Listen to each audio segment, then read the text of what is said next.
Ladies and gentlemen, please welcome the 46th President of the United States of America, Joe Biden.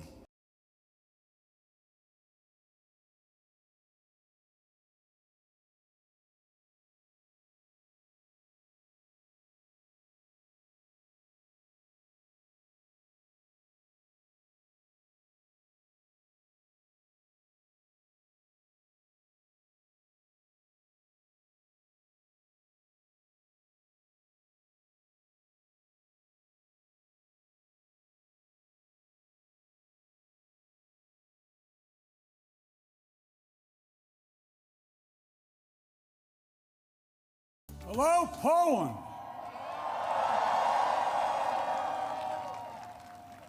One of our great allies. President Duda, Prime Minister, Mr. Mayor, to all the former ministers and presidents, as well as mayors and Polish political leaders from all across the country, thank you for welcoming back to Poland. You know, it was nearly 1 year ago I spoke at the Royal Castle here in Warsaw, just weeks after Vladimir Putin had unleashed his murderous assault on Ukraine, the largest land war in Europe since World War II had begun. And the principles that have been the cornerstone of peace, prosperity, and stability on this planet for more than 75 years were at risk of being shattered. 1 year ago, the world was bracing for the fall of Kyiv. Well, I just come from a visit to Kyiv, and I can report Kyiv stands strong. Kyiv stands proud. It stands tall. And most important, it stands free. When Russia invaded, it wasn't just Ukraine being tested. The whole world faced a test for the ages. Europe was being tested. America was being tested. NATO was being tested. All democracies are being tested. And the questions we faced were as simple as they were profound. Would we respond, or would we look the other way?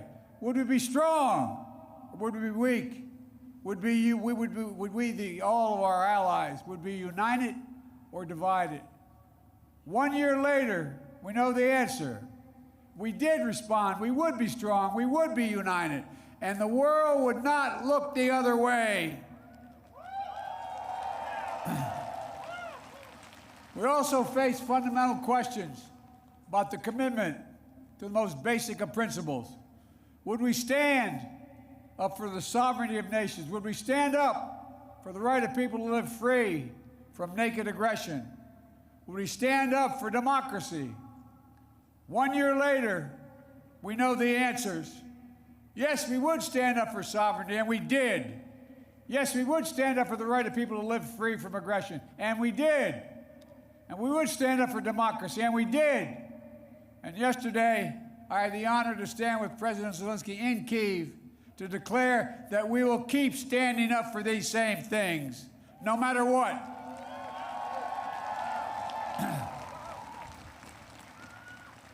When President Putin ordered his tanks to roll into Ukraine, he thought we would roll over. He was wrong. The Ukrainian people are too brave. America, Europe, a coalition of nations from the Atlantic to the Pacific, we were too unified. Democracy was too strong. Instead of an easy victory he perceived and predicted, Putin left with burnout tanks and Russia's forces in disarray. He thought he'd get the Finlandization of NATO. Instead, he got the NATOization of Finland and Sweden. He thought NATO would fracture and divide. Instead, NATO is more united and more unified than ever before.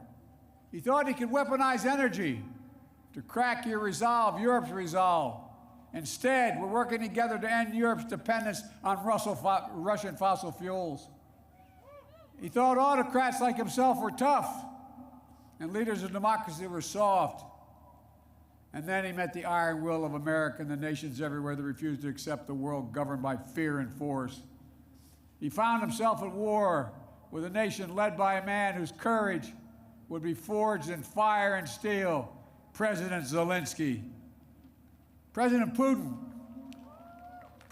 is confronted with something today that he didn't think was possible a year ago. The democracies of the world have grown stronger, not weaker. But the autocrats of the world have grown weaker, not stronger, because in the moments of great upheaval and uncertainty, that knowing what you stand for is most important. And knowing who stands with you makes all the difference. The people of Poland know that, you know that. In fact, you know it better than anyone here in Poland, because that's what solidarity means. Through partition and oppression, when the beautiful city was destroyed after the Warsaw Uprising, during decades under the iron fist of communist rule, Poland endured because you stood together. That's how brave leaders of the opposition and the people of Belarus continue to fight for their democracy. That's how the resolve of Moldovan people, the resolve of the people of Moldova to live in freedom, gained them independence and put them on the path to EU membership. President Sandu is here today. I'm not sure she is, but I'm proud to stand with you and the freedom-loving people of Moldova. Give her a round of applause. 1 year into this war, Putin no longer doubts the strength of our coalition, but he still doubts our conviction. He doubts our staying power. He doubts our continued support for Ukraine. He doubts whether NATO can remain unified. But there should be no doubt. Our support for Ukraine will not waver. NATO will not be divided, and we will not tire.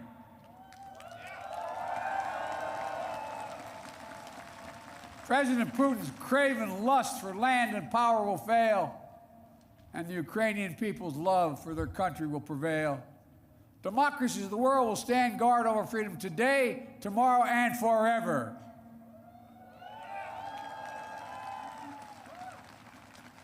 So that's what's at stake here, freedom.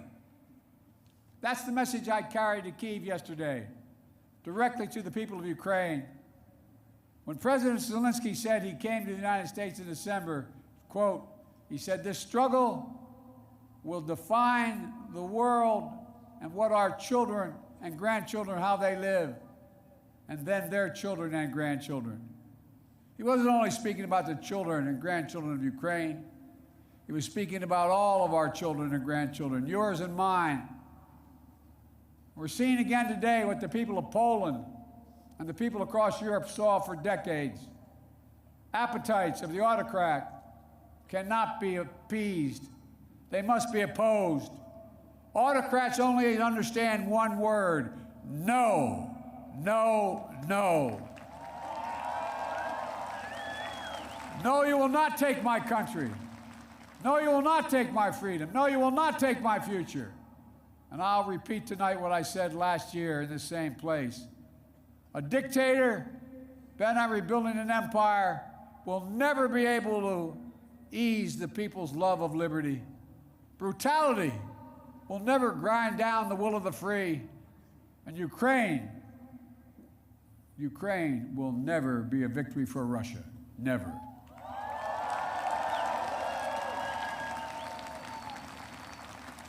For free people refuse to live in a world of hopelessness and darkness. You know, this has been an extraordinary year in every sense. Extraordinary brutality from Russian forces and mercenaries. They've committed depravities, crimes against humanity, without shame or compunction. They've targeted civilians with death and destruction, used rape as a weapon of war, stolen Ukrainian children in an attempt to steal Ukraine's future, bombed train stations, maternity hospitals, schools, and orphanages. No one can turn away their eyes from the atrocities Russia is committing against the Ukrainian people. It's abhorrent. It's abhorrent. But extraordinarily, as well, has been the response of the Ukrainian people and the world. 1 year after the bombs began to fall, Russian tanks rolled into Ukraine. Ukraine is still independent and free.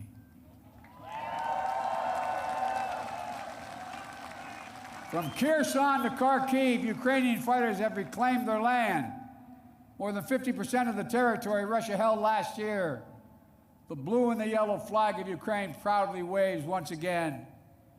President Zelensky still leads a democratically elected government that represents the will of the Ukrainian people. And the world has already voted multiple times, including in the United Nations General Assembly, to condemn Russia's aggression and support a just peace. Each time in the UN, that vote has been overwhelming.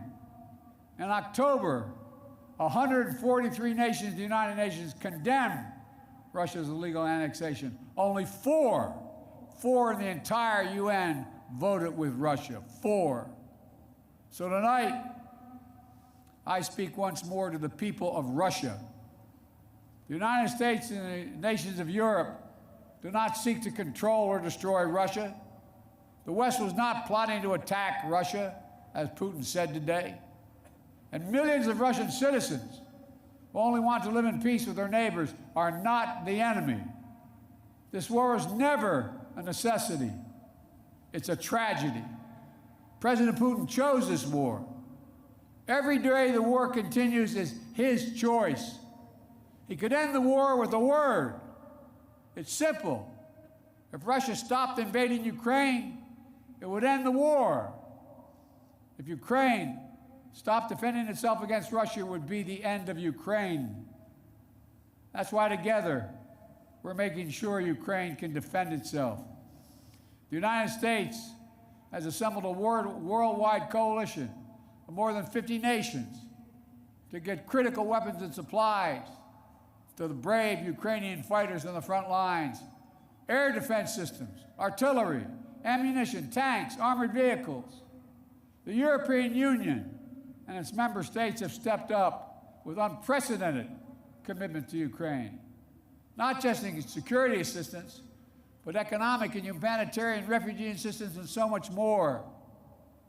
To all of you here tonight, take a moment, and I'm serious when I say this.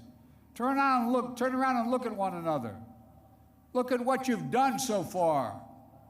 Poland is hosting more than 1.5 million refugees from this war. God bless you. Poland's generosity, your willingness to open your hearts and your homes is extraordinary. And the American people are united in our resolve as well. All across my country, in big cities and small towns, Ukrainian flags fly from American homes. Over the past year, Democrats and Republicans in our United States Congress have come together to stand for freedom. That's who Americans are, and that's what Americans do. The world is also coming together to address the global fallout from President Putin's war. Putin tried to starve the world, blocking the ports in the Black Sea to stop Ukraine from exporting its grain, exacerbating the global food crisis that hit developing nations in Africa especially hard. Instead, the United States and the G7 and partners around the world answered the call with historic commitments to address the crisis and to bolster global food supplies. And this week, my wife, Jill Biden, is traveling to Africa to help bring attention to this critical issue. Our commitment is to the people of Ukraine and the future of Ukraine, a Ukraine that's free, sovereign, and democratic.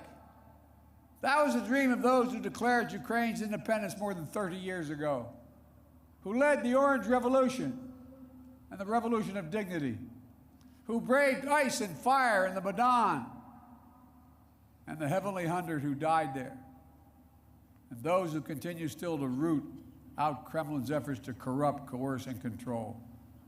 It's a dream for those Ukrainian patriots who fought for years against Russia's aggressions in the Donbass, and the heroes who've given everything, given their lives in the service of their beloved Ukraine.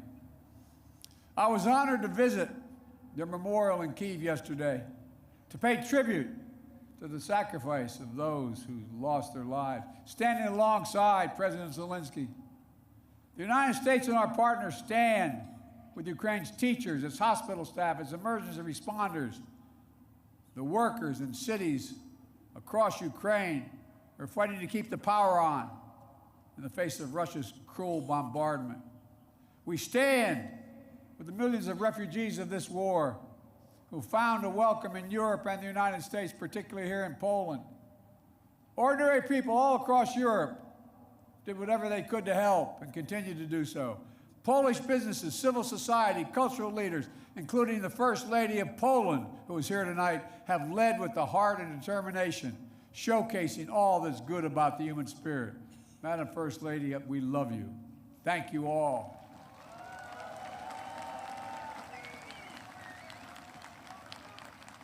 I'll never forget last year visiting with refugees from Ukraine who had just arrived in Warsaw, seeing their faces, exhausted and afraid, holding their children so close, worrying they might never see their fathers, their husbands, their brothers, their sisters again.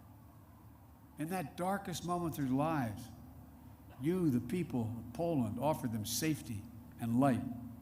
You embraced them. You literally embraced them. I watched the looks on their faces. Meanwhile, together we made sure that Russia is paying the price for its abuses. We continue to maintain the largest sanction regime ever imposed in any country in history. And we're going to announce more sanctions this week together with our partners. We'll hold accountable those who are responsible for this war, and we'll seek justice for the war crimes and crimes against humanity continuing to be committed by the Russians. You know, there is much for us to be proud of over all that we have achieved together this past year. But we have to be honest and clear-eyed as we look at the year ahead. The defense of freedom is not the work of a day or of a year.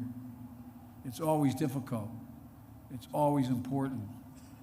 As Ukraine continues to defend itself against the Russian onslaught and launch counteroffensive of its own, there will continue to be hard and very bitter days, victories and tragedies. But Ukraine is steel for the fight ahead. And the United States, together with our allies and partners, are going to continue to have Ukraine's back as it defends itself.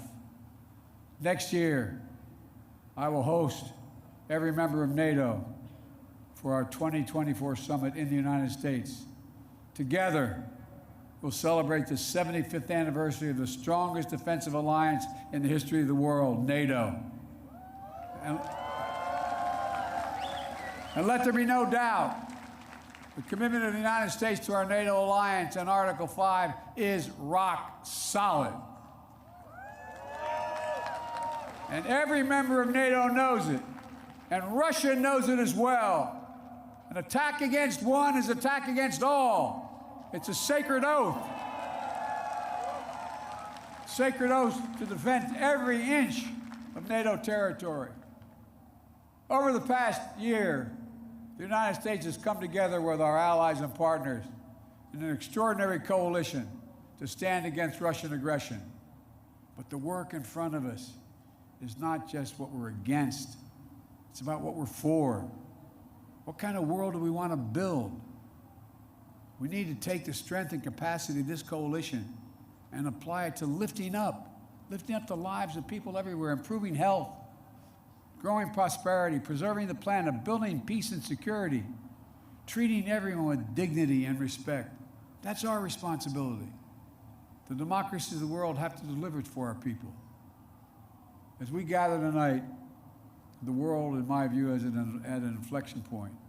The decisions we make over the next 5 years or so are going to determine and shape our lives for decades to come. That's true for Americans. It's true for the people of the world.